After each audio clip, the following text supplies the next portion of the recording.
প্রশ্ন, একজন মানুষ মারা গেলে কয়টি দরজা খোলা থাকে? একজন মানুষ মারা গেলে তার জন্য 3টি দরজা খোলা থাকে। আল্লাহ রাসূল হাদিস শরীফে বলছেন, ইযা মাতাল ইনসান ইয়ানকাতা আনহু আমালুহু ইল্লা মিন সালাসা।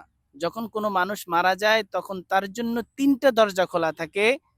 ইল্লা মিন সাদাকাতিন জারিয়া, তার জন্য সদগায়ে জারিয়ার দরজা খোলা থাকে।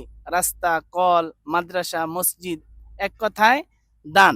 2 নম্বর, ইল্লা মিন সাদাকাতিন জারিয়া আও ইলমিন ইউনতাফাউ বিহি, এমন এলেম বা কোনো কেতাব যেই কেতাব দ্বারা অন্য মানুষ এলেম শিক্ষা করে।